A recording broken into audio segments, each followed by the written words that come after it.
تو جب موسم کی ہم بات کرتے ہیں، جو ہم جو ہے نا، ہمارا ایک بڑا فیوریٹ قسم کا مشروب ہے، اور وہ مشروب گرم مشروب ہے، اسے ہم کہتے ہیں چائے.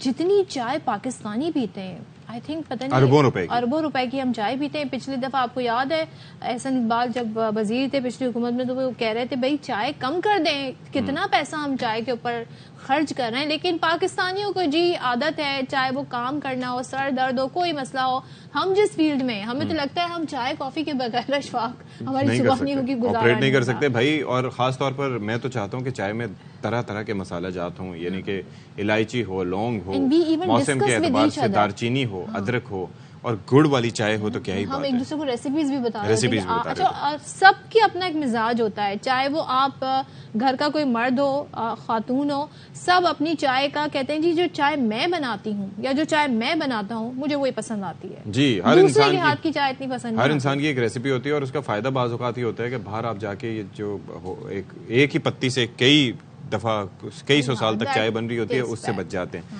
اچھا، تو چھانگا مانگا کا جس طرح سے تذکرہ آپ دیکھ بھی رہے ہوں گے، لکھا بھی ہے کہ وہاں کی چائے بھی بڑی ایک منفرد اپنی حیثیت رکھتی ہے، اور وہ یہ ہے کہ اس میں الائچی بھی ہے، اس میں پھر لونگ بھی ہے، اور سردیوں میں لونگ والی چائے بڑا اس کا ڈفرینٹ اور زبردست ٹیسٹ ہوتا ہے. تو کیسی ہے لونگ والی؟ میں نے نہیں پی. ہاں، اچھی ہوتی ہے، میں نے ٹیسٹ کی. صابر چودھری صاحب اپنی رپورٹ میں بتا دیں.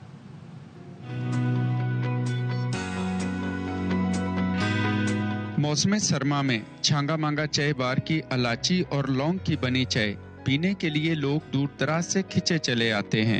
گرما گرم اس چائے میں الائچی اور لونگ چائے کے لطف کو دوبالا کر دیتا ہے. ان کا جو بہت ہی خصوصی یہ چائے بناتے ہیں لونگ اور الائچی والی، وہ میں نے چائے پی ہے تو مجھے کچھ افاقہ بھی حاصل ہوا ہے اس پینے کے بعد. تو ادھر کی جو چائے ہے ماشاءاللہ بڑی اچھی ہے، الائچی کی اور لونگ کی یہ بہترین ڈائٹ بھی ہے اور معدے کے لیے بڑی بہترین ہے. خالص دودھ، گڑ، الائچی اور لونگ سے بنی ذائقے دار چائے کی طلب کی وجہ سے شہریوں کا رش ٹوٹنے میں نہیں آتا. الائچی اور لونگ کی چائے نہ صرف زبان کا چسکا ہے بلکہ معدہ اور جگر کے لیے بھی انتہائی مفید ہے. کیمرہ مین شداد احمد کے ساتھ صابر چودھری، ARY نیوز، چھانگا مانگا.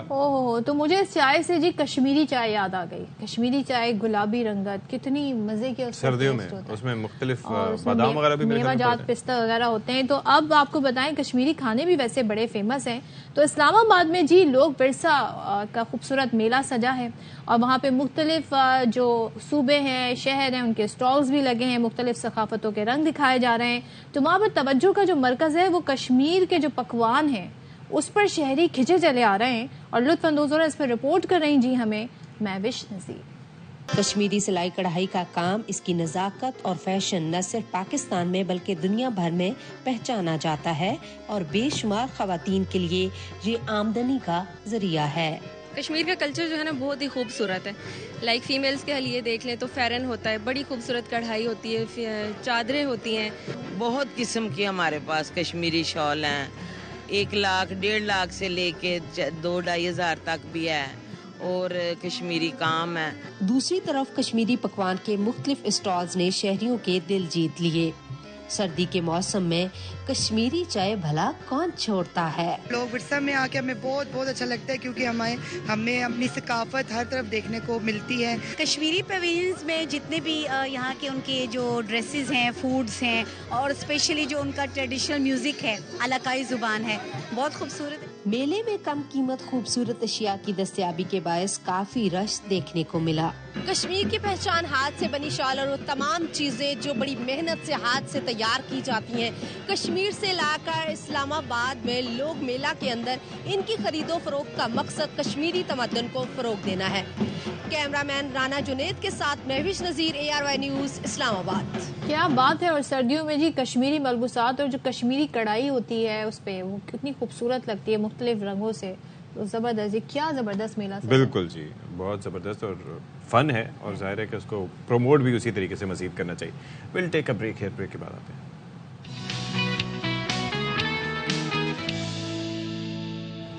Welcome back. کیسے ہیں آپ لوگ؟ ٹھیک ٹھاک ہیں؟ اچھا، ہم ویسے بصیرت کی تو بات کرتے ہیں، وہ بھی ہونی چاہیے، لیکن بصارت بھی آپ کی بہتر ہونی چاہیے، کیونکہ مطلب سماعت کے ساتھ بصارت نہ ہو تو پھر کیا. اور ہم بیچارے، میں اپنی تھوڑی سی دقتوں کی بات کروں گا کہ لینس کبھی پہنے نہیں. اور جب بارش اور برسات کا ہم تذکرہ کرتے ہیں اور باہر بارش ہو جائے تو پھر وہ ایسا لگتا ہے کہ سب کچھ دھندلا گیا ہے، کیونکہ بارش کے قطرے جو ہی پڑے، اور جب کووڈ-19 تھا اور اس کے بعد سے اب تک جب بھی ماسک پہنتے ہیں تو وہ سانسوں کی جو ایک بھاپ کیا کہتے ہیں اس کا، تو اس سے جو حال ہوتا ہے وہ کوئی چشمے پہننے والا ہی سمجھ اور سکتا ہے۔ چشمے والوں پہننے والوں سے آپ پوچھیں ان کی اگر ان کا چشمہ کھو جائے ہوئے اور ان کی دور کی نظر جیسے کہ میری کمزور ہے، تو بس پھر وہ چشمہ ڈھونڈنا ایک وبال بن جاتا ہے۔ تو ہم بھائی کیا کہیں، ہم تو بس اس کے ساتھ ہی گزارا کر رہے ہیں، نہیں تو کانٹیکٹ لینسز کا استعمال کرنا ہر کسی کے بس کی کام بات نہیں ہے، لیکن I do.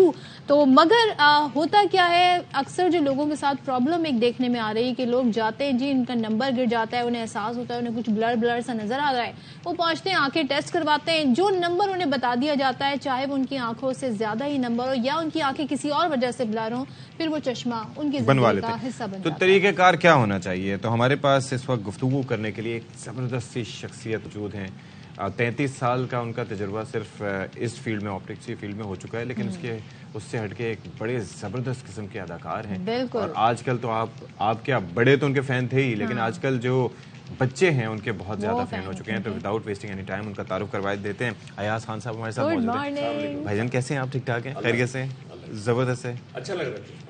Thank you so much, thank you so much. میں بیچ میں کہا مجھے اچھا لگا، کہنے 2 چشمے ہونے چاہیے تاکہ ایک ہو جائے تو دوسرے سے ڈھونڈ لیں۔ ہاں یہ میں کرتا ہوں، آپ یقین کیجیے آفس میں اتنے دو اصل میں جو اوریجنل گلاس ہیں جو لگنے چاہیے، اس میں تھوڑا سا چوائس ہوتی ہے لوگوں کی، لیکن اچھا بتانا ایک چیز یہ ہے کہ میں تھوڑا سا اس سے پہلے کہ ایاز بھائی سے مزید بات کروں، وہ چکر یہ ہے کہ ہمیں احتیاط ویسے بھی بہت زیادہ کرنی چاہیے، کیونکہ آپ کہیں بھی کسی بھی طریقے سے اگر چلے جاتے ہیں کسی کے پاس بھی چشمے بنوانے کے لیے، تو ضروری نہیں ہے کہ وہ آپ کے نمبر کو اس طرح سے چیک کرے، کیونکہ ایک تو طریقہ کار یہ ہوتا ہے کہ آپ نے آنکھوں کے اوپر وہ شیشے لینس لگا کے وہ چیک کرتے ہیں کہ اس سے آپ کو کلیئر نظر آ رہا ہے، کس سے کلیئر نہیں نظر آ رہا۔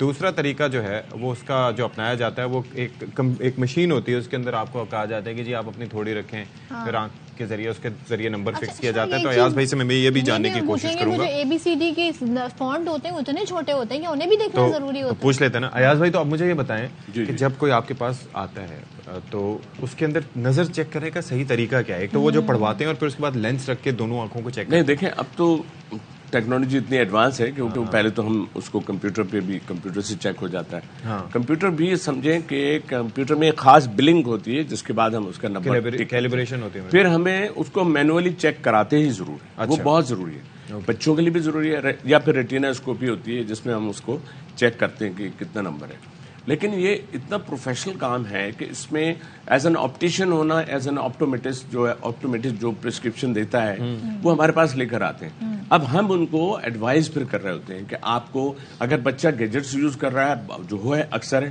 بچہ اور گیجٹ ساتھ آ رہے ہوتے ہیں، ہاتھ میں بچے کے وہ ہے، اس ہاتھ سے انہوں نے یہ کرنا، سیدھے ہاتھ سے چشمہ پہننا، تو میں ان کو کہتا ہوں خدا کے واسطے تھوڑا سا کم اسکرین ٹائم ان کا بچوں کے کم کر دیں۔ اس کی وجہ سے بچوں کے ہمارے پاس زیادہ کیسز آتے ہیں، بڑوں کے تو چلیں اس کی عمریں ہیں الگ الگ عمر میں، اگر آپ لیکن بعض اب تو کمپیوٹر ہر آفس میں تو اس کے آگے بھی بیٹھ کے لازمی ہے نا۔ اور 3 دیکھیں نا، وہ جو پروگریسو بائی فوکل ہوتا ہے، جو ڈسٹینس مڈ ویژن، جس میں اب آپ یوں ہیں تو یہ آپ نے ڈسٹینس دیکھا، یہ آپ نے لیپ ٹاپ دیکھا اور یہ آپ نے پڑھا، میسج پڑھا، تو اس میں تینوں آ جاتے ہیں، گریجولی وہ تینوں نمبر آتے ہیں۔ اچھا اس کا پروگریسو ہونا یا وہ جو گلاسز ہیں اس کی کوالٹی کا ہونا بہت اچھا ہے کہ آپ اچھے سے اچھے۔ اچھا دوسرا ایک چیز مجھے بتائیں ایاز بھائی کہ یہ جو بائی فوکل، یہ بائی برتھ تو نہیں ہوتا ہے، آپ کی نظر کمزور ہو سکتی ہے یا with the passage of time کمزور ہو سکتی ہے، لیکن یہ بائی فوکل کوئی ایج سے اس کا تعلق نہیں؟ بائی فوکل تو آئے گا 40 کے بعد۔ 40 کے بعد آئے گا؟ 40 کے بعد جب آپ کو مطلب مجھ سے کسی نے پوچھا تھا کہ ایاز بھائی قریب کی نظر کا کیسے پتہ چلتا ہے؟ ہاں کیسے پتہ چلتا ہے؟ جب آپ کو آپ کی بیگم صاف نظر نہ آئے، آپ سے قریب وہی ہوتی ہیں، تو وہ جو ہم اخبار پڑھتے ہیں نا، یوں کرنا شروع ہو جاتے ہیں، جب ہم میسج میں یوں کر رہے ہیں تو اس کا مطلب ہے ہمارا نیئر ویژن ہمارا آ گیا۔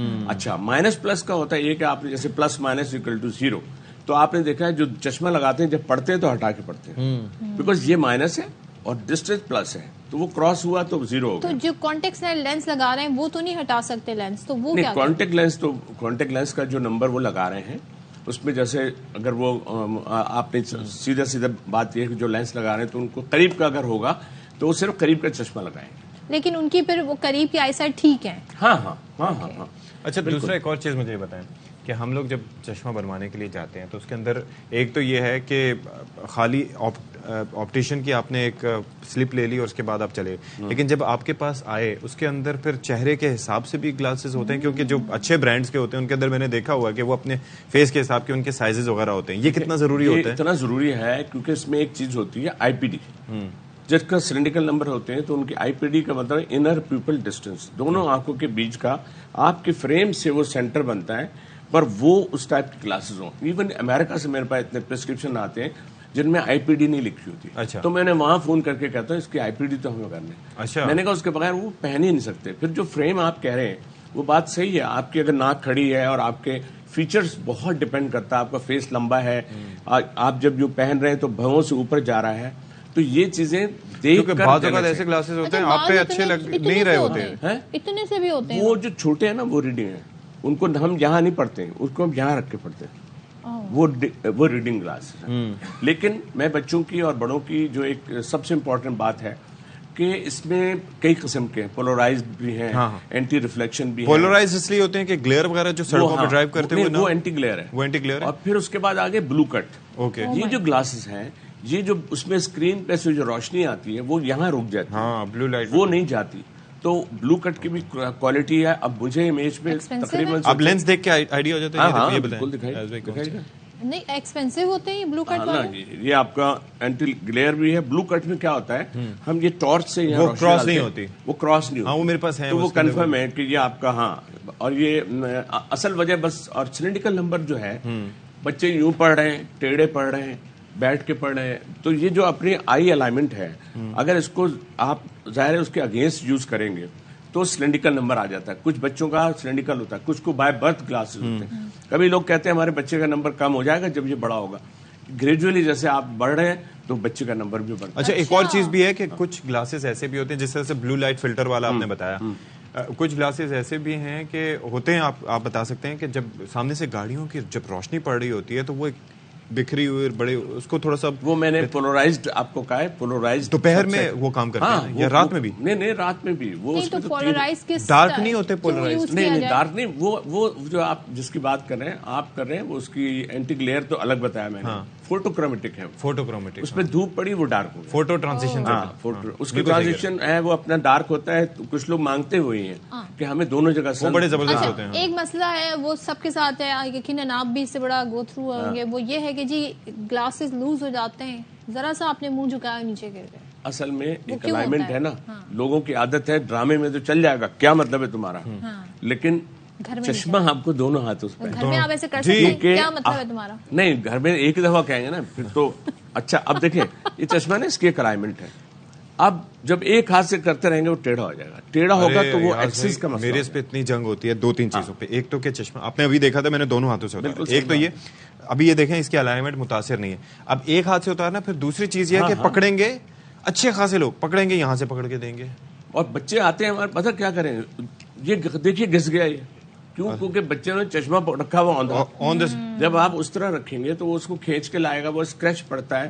تو وہ کوالٹی پہ بات, کیونکہ اس پہ ایک لیئر. اچھا, اور دوسرا جو لوگ اینٹی گلیئر یوز کرتے ہیں ان سے کہتے ہیں کہ جب آپ چشمہ پہنے تو آپ اسپرے نہ کریں پرفیوم کا جو وہ بھی آپ کا کبھی کبھی اس پہ آ جاتا ہے. فوٹو کرومیٹک ایک گلاسز میرے پاس تھے, فوٹو کرومیٹک میرے پاس گلاسز تھے. ان کا ہوا کیا کہ یہاں پر آفس میں ہی میں اسپرے کرتے ہوئے ہیئر اسپرے وہ ان کے اوپر چلا گیا. یہ اب وہ نشان نہیں گئے نہیں. اس کے بعد سے میں اتنی احتیاط کرتا ہوں. لیکن میں ایڈوائز ہم یہ کرتے ہیں, دیکھیے اگر فریم آپ کا اچھا ہے اور ہم آپ کا گلاس خراب ہے یا آپ کا نمبر چینج ہو گیا ہے, 0.25 میں ایرر اگر آتا ہے تو ہم ان کو نمبر چینج نہیں کرتے. ٹھیک ہے. انہیں میں ہم ان کو وہ گلاسز صرف لگا کے دے دیتے ہیں. ٹھیک ہے. لیکن یہ فیکٹ ہے کہ اگر ہماری آج امیج کی ہماری اللہ پاک نے جو عزت دی ہے اس کی بات یہ ہے کہ سچ کو بیچیں. آپ سچ کو بیچیں گے تو آپ کے پاس خود ہی لوگ آتے ہیں, پوچھتے ہیں مجھ سے, بتائیں میری اتنی فیلڈ ہے, ملٹیپل فیلڈس ہیں, لیکن میں سمجھتا ہوں یہ ہمارے لیے ایک صدقہ جاریہ بھی ہے. ہم لوگوں کو ایجوکیٹ بھی کریں. ہاں وہ میرے پاس آتے ہیں, ہم ان کو بتا بھی رہتے ہیں, بچوں کے لیے کہہ رہے ہوتے ہیں, بڑوں کے لیے کہہ رہے ہوتے ہیں, بزرگوں پر ایک کیٹریکٹ ہوتا ہے. پہلے کیٹریکٹ ہوتا تھا 70 سال میں, 60 سال کی عمر میں جب وہ آپریشن ہوتا تھا تو موٹے موٹے وہ شیشے لگتے تھے. اب اس کی جگہ IOL اب لیس لگ جاتا ہے. اب وہ جو لیس لگ جاتا ہے اس سے کیا ہے کہ وہ 6/6 ہو جاتے ہیں. تو اور کچھ بچوں کو اٹیک ہو گیا. اب تو جو کچھ ہمارا کھانا پینا ہماری یہ ساری چیزیں جو آتے ہیں, ہمارے پاس 4 بچے ہیں, میں نے کہا 4 بچے ماشاءاللہ شاپنگ کے لیے, چاروں کے چشمے ہیں. اچھا ایک چیز مجھے بتائیے کہ گلاسز کو یہ جو اس کے اندر ایک تو پہلے ہوتا تھا کہ شیشے کے بنتے تھے, وہ ہیوی ہوتے تھے, اب یہ پلاسٹک میں آ گئے. ایک تو یہ اسی طرح سے مفید ہیں, بہتر ہیں, اور دوسری تو جب سے 2-4 ایکسیڈنٹ ہوئے جن میں وہ بچے کے شیشے ٹوٹنے سے, آنکھ یا بڑے کے ایکسیڈنٹ میں سب بچے کھیلتے ہوئے اور یہاں پہ نشان بھی پڑ جاتے ہیں. وہ نوز پیڈ ایڈجسٹمنٹ اگر ہو نا, اور اچھا وہ میں ایک اور بات اچھا ہوا آپ نے پوچھا, شیشے کا نمبر فرض کریں 7 ہے, اب ہائی انڈیکس گلاس وہ ہیوی ہوگا. ہاں اب وہ ہیوی ہوگا, تھک بھی ہوگا. اب تھک میں یہ سرکل دیکھے گا, اس کے لیے کیا ہو گئے وہ انڈیکس والے, ہائی انڈیکس والے آ گئے. اس میں کیا ہے کہ اگر 80 آپ کا 8 نمبر بھی ہے تو وہ 4 نمبر بن جائے گا, اس کی تھکنیس کم ہو جاتی ہے. تو وہ اس سے بھی یہ ہوتا ہے کہ لوگ کہتے ہیں ہاں یار ہمیں 74 انڈیکس کا دیتے ہیں جو پتلے سے پتلا ہو. اور اس سے اچھا جو وہ پہلے والا ہے اس سے آنکھیں بھی بڑی بڑی لگتی ہیں. اسکریچ کا تو طریقہ بتایا ہے نا کہ احتیاط تھوڑا سا. اور دوسرا یہ جو کلینر طرح سے نہیں, جو مل گیا جس چیز سے کلینر کو اس کے لیے الگ سے ہوتے ہیں, اگر کوئی ہوتا ہے سم ٹائم اسپرے, لیکن ہر جگہ ہم اسپرے نہیں سکتے.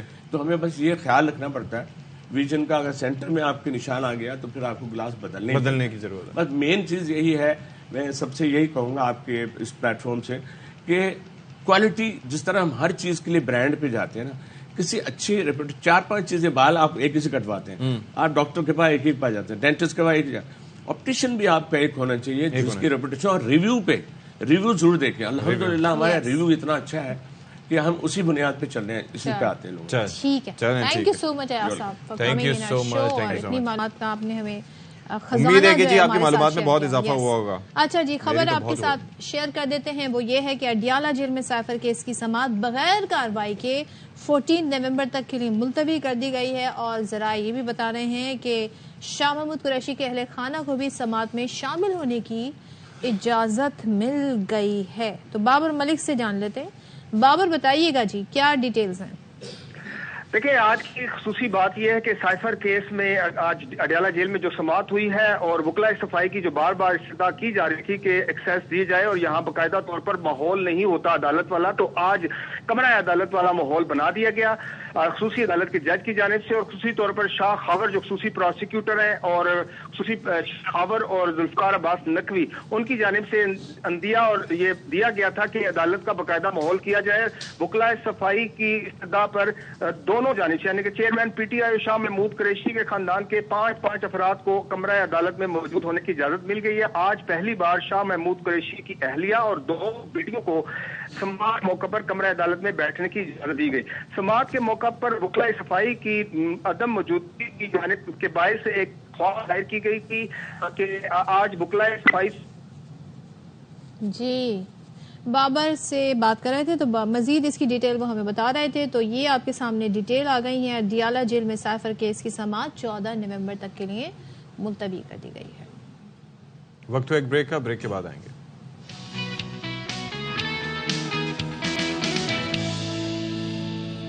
Welcome back once again. اور اس وقت ہم آپ کو بتاتے ہیں جب ہم آرٹ کی بات کرتے ہیں تو اس میں بڑے بڑے نئے نئے طریقے آ گئے ہیں. اور یہاں پر جی میں بات کروں گی رنگ برنگی لائٹس کی, جن کے ذریعے مختلف ڈیزائن بنائے جاتے ہیں. اور ڈانس لائٹ کا بھی ایک آج کل بڑا نیا کلچر ہے جس میں ہم دیکھتے ہیں جی میوزک کے ساتھ ساتھ وہ ڈانس کے جو مووز ہوتے ہیں وہ لائٹس ایکچولی وہ کر رہی ہوتی ہیں. تو بڑا زبردست, میں اس کی کچھ ویڈیوز بھی دیکھ رہا تھا. یس, تو لاہور میں یہ ہم آپ کو دکھا بھی رہے ہیں. تو لاہور میں جی تبریز بخاری ہیں, وہ اس کے بڑے ماہر ہیں اور اپنی صلاحیتوں سے دیکھنے والوں کو متاثر کر چکے ہیں, جس کے مناظر ہم آپ کو دکھا بھی رہے ہیں. مختلف تقریبات, پبلک پرائیویٹ میوزیکل شوز میں پرفارم کرتے ہیں. اور جب بھی لائٹ کی مدد سے کوئی ڈیزائن تخلیق کرنا ہو تو ظاہر ہے یہ ایک محنت طلب کام ہے. ساتھ ساتھ میں جی ڈانس اینڈ لائٹس کا ہو تو کیا ہی بات ہے. تو تبریز ہمارے ساتھ موجود ہیں, علی تبریز بخاری, ان سے بات کرتے ہیں. Thank you so much Ali join کرنے کے لیے. بتائیے گا یہ فار سو مینی آف اس یہ بڑی نئی چیز ہے, انوکھا فن ہے, یہ خیال کیسے آیا اور کیا ہے بیسکلی, ذرا یہ بتائیے گا. Miss Sadaf and mister Ashfaq, thank you, آپ نے مجھے انوائٹ کیا اپنے شو کے اوپر. یہ ایک ماڈیولر لائٹس ہیں, ایل ای ڈی پینلز ہیں یہ, اور یہ کینیڈا کی ایک بہت بڑی کمپنی ہے نینو لیف, انہوں نے اس چیز کو انٹروڈیوس کیا تھا. تو میں نے اس کو ٹیکنالوجی کو امپورٹ کیا پاکستان, اور اس کو یوز کرنے کے ساتھ ساتھ میں نے اس کے ساتھ آرٹ بنانا شروع کیا. میرا کوئی آرٹ کا بیک گراؤنڈ نہیں ہے,